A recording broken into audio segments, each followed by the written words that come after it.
Arash, you're in town next week. Royal Regina hosting the event with Bruce Boudreau on Thursday. There's still a few tickets left to that, by the way. People want to get into that. Now, Nova Scotia plays the host Trappers at 7 p.m. here. Amongst friends, should we place a little wager on the game tonight? I think we have to, don't we? I think we By law, absolutely have yeah. to. Where I'm from, we should. What do we want to? We want to go for pints on Wednesday night. Losers buying pints. Losers buying pints sounds like a plan. Now, here's the thing. Pizza. I did a little at absolutely a Western Pizza. I did a little research. So the Dartmouth Dry representing Nova Scotia, as usual. What else is research? Oh, yeah, you're not getting odds. So here's a little known fact about Arash. 25-ish years ago, for the Truro Daily News, I used to cover the Bearcats in the Nova Scotia Senior Baseball League. And those bleep and bleeps from Dartmouth would always win the Nova Scotia title. And here we are in 2025. And wouldn't you know it, it's the Dartmouth Dry again. And it's like, I'm assuming Joel Irvine and Darren Doucette are nowhere to be found, but I'm sure Greg West nowhere to be found, but I'm sure some of their brethren. The Dartmouth Dry? That's it. It used to be the Dartmouth Moosehead Dry, but I don't know who they're. Yeah, I was gonna say, is it to do with the beer? Okay, but those guys could win you some pints next week, Yes. So you'll be rooting for them. You'll be rooting. You don't have a tonight. roster in front of you, Barney, do you? A Dartmouth roster by any chance? Greg does. Who are you looking for? Is there an Irvine? Is there a West? Is there a Doucette? Those were the nemesis back in the day. Not seeing any one of those right now. We're going deep. I think I will be in the beer gardens too for that one, so I might be texting you live updates as we go along here. Let's talk Blue Jays. Though. Vlad Guerrero hasn't played in 2 games. MRI hamstring issue. Should we be concerned about that, Arash? They're calling it inflammation, is what the MRI showed. Now, Vlad was stretching out to make a defensive play. Barney, it almost seems like it's become routine that he does the splits almost in every single game, reaching out for a ball.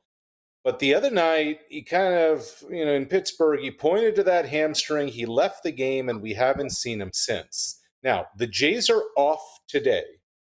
And they said, okay, we'll sit him on Tuesday and Wednesday after he left the game on Monday to take advantage of the off day. I'm going with everything's fine unless he's not in the lineup tomorrow. If he's not in the lineup tomorrow, then you have yourself an issue. But hamstrings are weird, man. Like, hamstrings linger. Hamstrings are something that need to be taken care of. This can't be something that they just kind of hope goes away or just, do treatment on it throughout. So I think tomorrow's a real important day if you're a fan of the Blue Jays in terms of where things stand with Vladdy. Not as bad as groins, but hamstrings can be, like you said, nagging. Definitely. Yeah. Eric Lauer has been one of the best pitchers for the Jays this season. He's out of the rotation as of right now. Joey Loperfido was hitting over 300 and set down in the minors. What gives?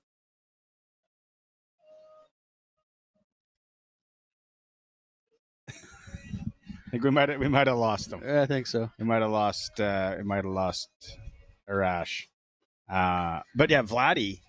I noticed that the other day, and sometimes I'm hard on baseball players. Yeah, it's like, we got he tweaked his hammy or tweaked whatever. Like, it's like basketball.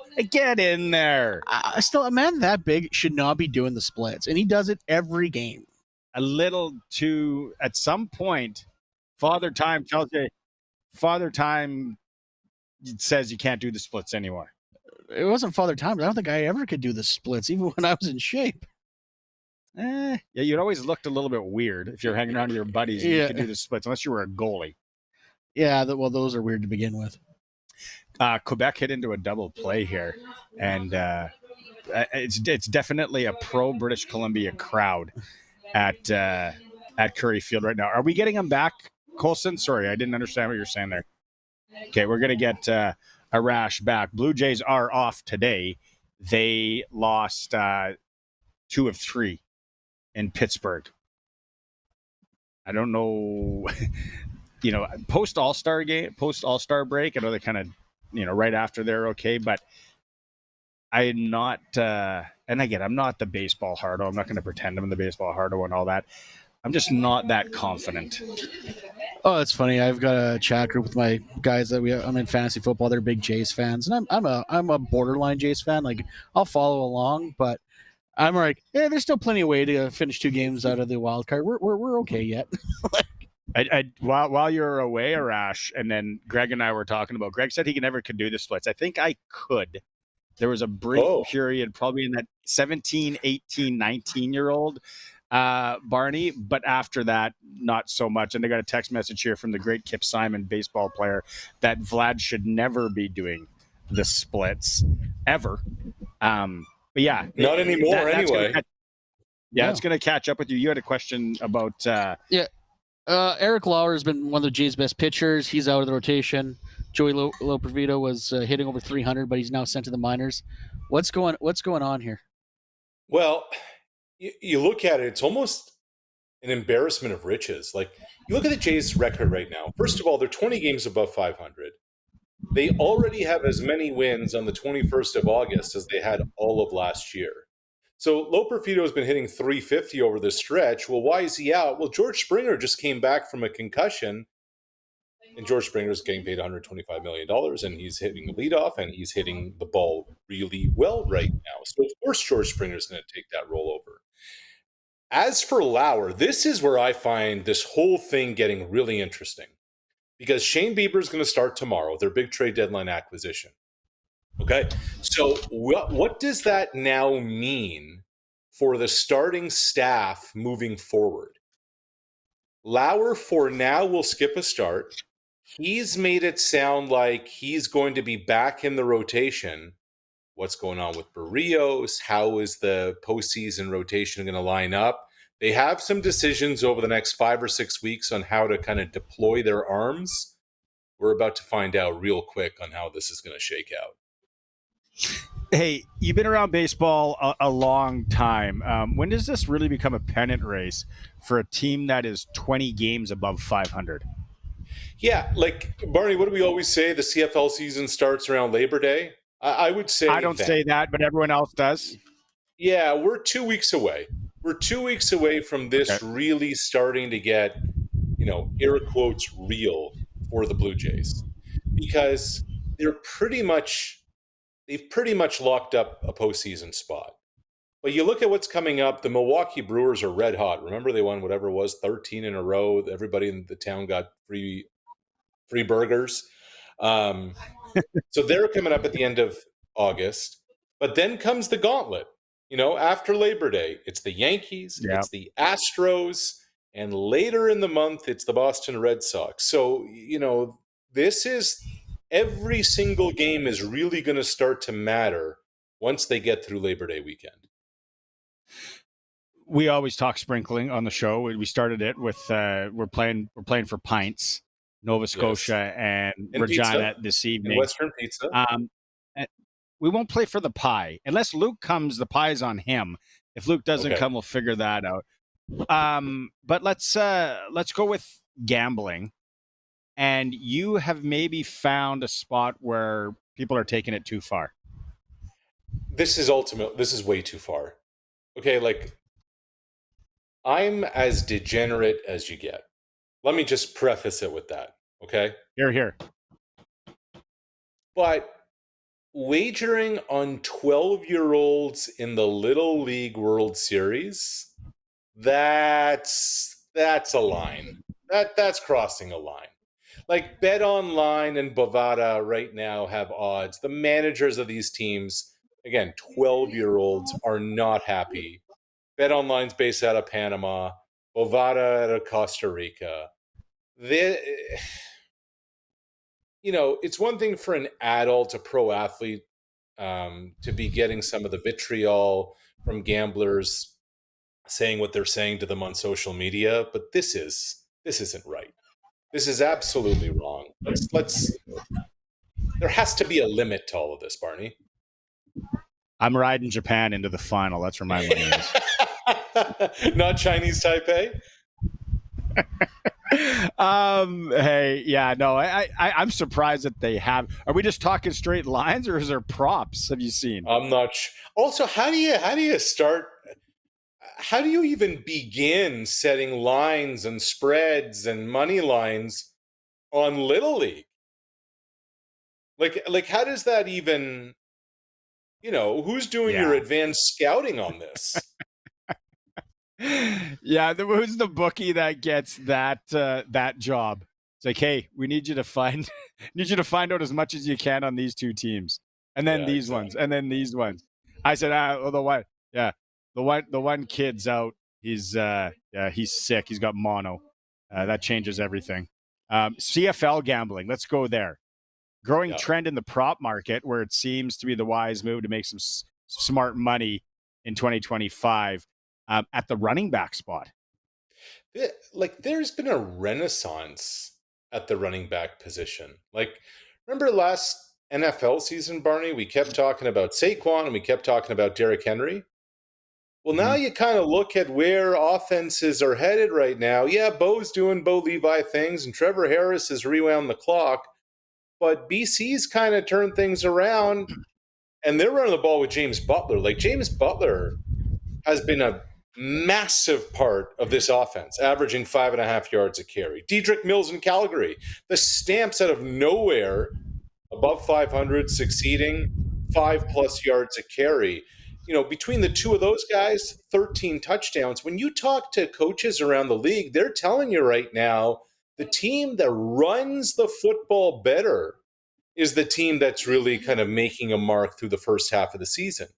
The question becomes, how sustainable is this? And then you say to yourself, well, wait a minute, October, November, when the weather turns, is this going to continue? Like, Butler's averaging something like 14 carries a game. Can that continue for the next 8, 9, 10 games, including playoffs for BC?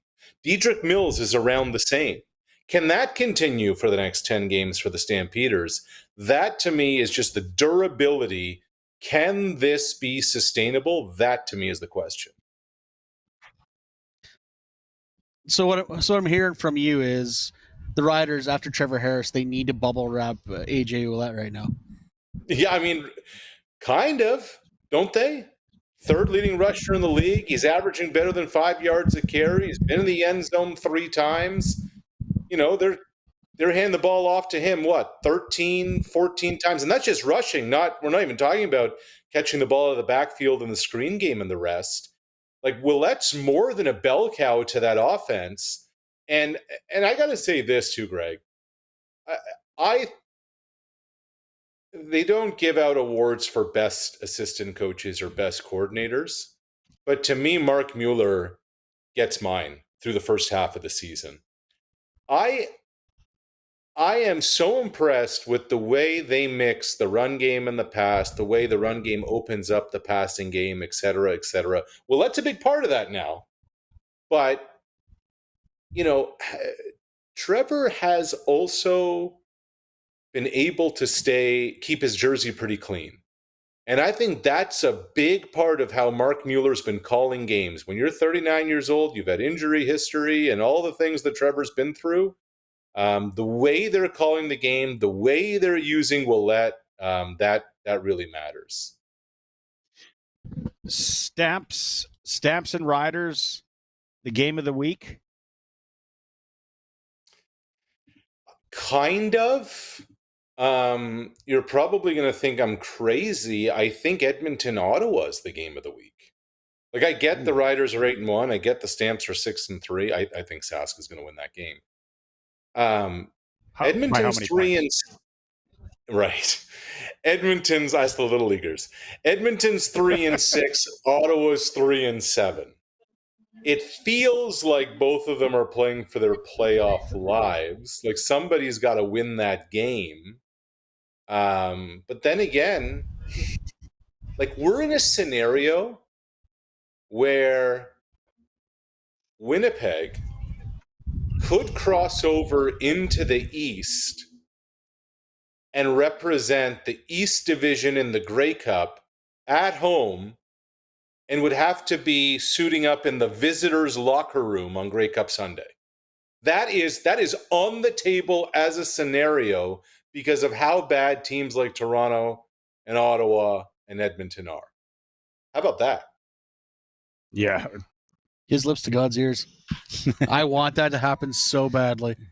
Wouldn't that be okay, here, hilarious? boys. Let's go around the horn, though. Is there any way that they would make concessions on that? No. If I'm whoever's coming out of the West, I'm kicking and screaming. No, There's no way West I'm letting Division Winnipeg dress in their team? dressing room.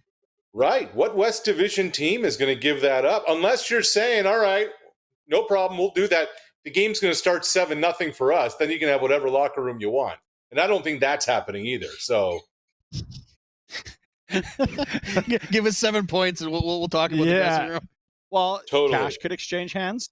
Some cash could exchange hands. I don't know. I was thinking about it actually last night, and I saw that. I'm like, I wonder if there's anything that could happen. The league steps in. Maybe it's like, okay, we're willing to give you guys this, so we don't have to do it.